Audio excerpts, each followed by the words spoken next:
안녕하세요. 마이크가 엄청 좋네요. 저는 서울 청정넷에서 활동하고 있는 박향진이라고 합니다. 반갑습니다.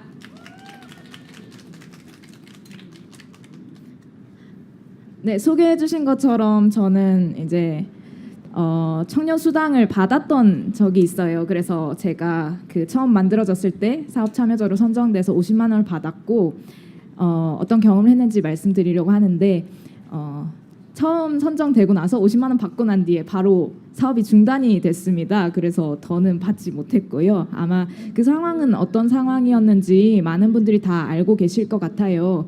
근데 그 상황 속에서 제가 어떤 마음이 들었고 어떤 생각을 했는지는 사실 상상하기 조금 힘드실 것 같습니다.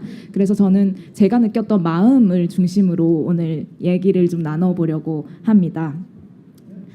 사실 청년들이 원하는 정책을 만들었다고 들었어요. 청년수당이라는 것이. 근데 저는 또 한 번의 청년의 시도가 조금 좌절된 게 아닌가 그런 생각이 들었습니다. 저랑 제 친구들은 이미 많은 실패들을 경험해 왔는데요. 100군데, 200군데 회사에 지원서를 넣는다는 것은 아마 되게 익숙한 이야기이실 것 같아요. 한 친구는 매번 탈락 얘기를 듣고 나서 저한테 이런 얘기를 했는데 나를 원하는 회사가 이렇게 없나? 내가 이렇게 세상에 쓸모없는 사람인가? 하는 얘기들을 했습니다. 근데 청년수당이 취소되고 나서 계속 그 친구들이 생각났어요. 그래서 그 친구들은 어떻게 느낄까? 근데 또 꼭 우리의 실패가 나쁜 것만은 아니기는 한데 한 100번 정도 실패를 한다고 하면 조금 다를 것 같습니다. 그 100번의 실패라는 경험은 저희의 자존감을 낮추기에 되게 충분한 시간인 것 같습니다. 그리고 저는 이런 실패가 저희를 옥죄는 것이 이 세상 탓이 조금 있다고 생각하는데 삐끗하면 낭떠러진 세상처럼 느껴져요. 돈을 벌기는 힘들고 원룸을 하나 얻기는 되게 비싼데 저희는 미래를 준비할 시간을 쪼개서 그 월세를 내려고 알바를 해야 됩니다. 사람보다 돈을 잘 벌잖아요. 그래서 제가 아무리 돈을 벌어도 돈이 돈을 버는 시간이 더 빨라서 저는 어쩌면 제 시간을 자꾸 빼앗기는 것 같다고 생각합니다. 그리고 제가 빼앗긴 시간은 다시 돌아오지가 않으니까 어쩌면 제 삶을 잃어나가는 걸 수도 있다는 생각도 듭니다. 그리고 이렇게 소득이 없는 시간은 제가 빚이 늘어나는 시간이 됩니다. 월세를 내야 되고 또 살아가야 되고 숨만 쉬어도 돈이 나가니까요. 그래서 가만히 있어도 시간은 이런 저희를 계속 압박합니다. 근데 그렇다고 취직을 하면 다 해결이 되는 건가? 그런 생각을 또 해봅니다. 대기업에 들어간 제 친구는 자기가 하는 일이 하청기업 쥐어짜는 일이 아닌가? 라는 고민을 얘기한 적이 있습니다. 아마 모두가 다 그렇지는 않을 수 있지만 대기업에서 일하는 사람도 그리고 하청기업에서 일하는 사람도 전부 다 불행해지는 이상한 구조에 살고 있는 것 같습니다. 이렇게 사회구조적인 상황을 제가 부정적으로 인식하면 인식할수록 또 일이 행복한 것이 아니라고 생각할수록 저는 왠지 자꾸 더 일하기가 싫어지더라고요. 제가 좋아하는 책에서 읽은 구절이 항상 떠오르는데 무기력해 보이는 청년이 사실은 무기력한 것이 아니라 불합리한 상황에 대해서 되게 적극적으로 저항하고 있는 것이 아닌가라는 문구가 있었습니다. 저는 이것이 되게 제 상황을 잘 설명하는 문구라고 생각했습니다.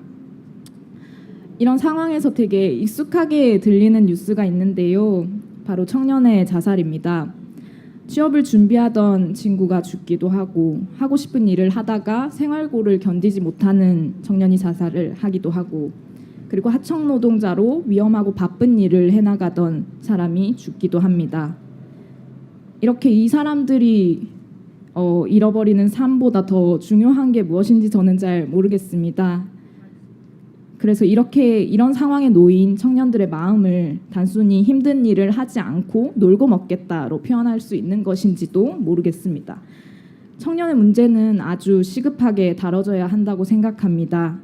그래서 이런 총체적인 상황에서 느끼는 청년의 압박감을 해소하고 자존감을 회복시키는 것이 저는 청년 수당이 가진 힘이고 청년 정책이 시작해야 될 지점이라고 생각합니다. 그러면 어떻게 다시 청년들이 힘을 얻을 수 있을까요? 저는 그 경험은 제가 청년 수당을 한 번이었지만 사실 지급받았던 경험으로 얘기해 보려고 합니다. 얼마 전에 2차 청년수당 사업이 시작됐고 저는 다시 사업에 지원할 수 있는 기회를 얻었습니다. 왜냐하면 직권 취소가 되었기 때문에 처음에 지원했던 친구들은 그러니까 사업 신청은 가능하게 하자라는 취지였던 것 같습니다. 그래서 근데 저는 예전과는 조금 달라졌던 마음을 느낀 것 같아요. 스스로 돈을 벌어서 뭔가 해보고 싶다는 생각이 들기도 하고 그런 마음이 들었습니다. 근데 이런 변화가 생긴 게 아마 처음 50만 원을 받으면서 느꼈던 생각 때문인 것 같다고 봅니다. 네, 사용처를 제한하지 않았었고 나에게 주도성을 주는 정책. 저는 이런 것들이 사회가 나를 믿고 지지한다는 것으로 느껴졌습니다. 그리고 그 믿음을 저버리지 않고 싶다는 생각을 했습니다. 처음에 이제 지원금을 받았을 때 저는 당장의 생활비 걱정을 좀 덜어내고 오랜만에 듣고 싶던 강좌를 신청했습니다. 그리고 이 돈으로 내 삶을 어떻게 더 나아지게 할 수 있을까 고민했습니다. 그런데 그 50만 원이라는 게 단순히 강좌를 들을 수 있는 돈이 아니라 저한테 좀 인간적인 삶을 보장해주는 시간이었다는 생각을 지금도 많이 하고 있습니다. 근데 그 강좌만이 사실 내 미래를 준비하는 것은 또 아니라고 생각합니다. 대학 졸업한 이후에 저는 주로 돈이 별로 많이 안 드는 여행을 많이 다녔는데 그 과정에서 되게 많은 것들을 몸으로 깨닫고 배웠습니다. 그리고 새로운 꿈을 꾸게 된 계기가 되었고요. 그리고 태국에서 만난 한 친구랑 얘기를 한 적이 있었는데 영국인 친구인데 여행을 다니면서 사진을 찍고 뉴욕으로 돌아가서 잡지를 내는 일을 합니다. 그리고 내가 어떤 일을 해보고 싶다라고 얘기를 하니까 그렇지 너희 나라에서는 이렇게 할 수 있는 일들이 많지 않지라는 얘기를 하는 거예요. 그래서 저는 항상 그 말을 요즘도 생각하는데 우리가 이렇게 똑같은 일에 익숙해지고 있는 동안에 다른 친구들은 많이 경험하고 많이 느끼고 있는구나 하는 생각들을 했습니다. 저는 우리의 삶이 앞으로 되게 빠르게 변화할 것 같아요. 그래서 우리가 미래를 준비한다는 것이 더 다양하고 주체적인 활동이 되어야 하지 않을까 생각합니다. 그리고 그게 기존의 일자리 정책만으로 저희의 삶을 보장할 수 없는 이유이기도 합니다. 청년의 실업 문제는 말씀드렸다시피 단순히 일자리 문제가 아닙니다. 앞서 언급했던 것처럼 주거 문제나 노동 환경 문제가 이행기의 청년을 더 힘들게 만들고 선택을 더 어렵게 하고 있습니다. 그리고 그 상황에서 청년들은 자꾸 자존감을 잃어갑니다. 청년의 마음을 제대로 들여다보는 것에서 정책의 시작점을 찾아주십시오. 압박감을 만드는 환경을 같이 개선해 주십시오. 우리에게 필요한 것은 삶을 모색할 시간이고 안정적인 환경입니다. 그래야 더 주체적으로 세상에 나아갈 수 있는 힘을 얻을 것입니다. 일자리 정책만으로 청년의 시간을 가두지 말아주세요.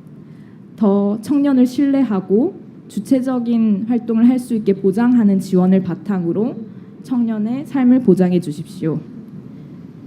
그래야 아마 청년들이 이들을 옥죄는 환경에서 벗어나서 청년의 문제를 해결하고 다른 세대의 문제를 해결할 수 있을 것 같습니다. 네, 긴 발표 들어주셔서 감사합니다.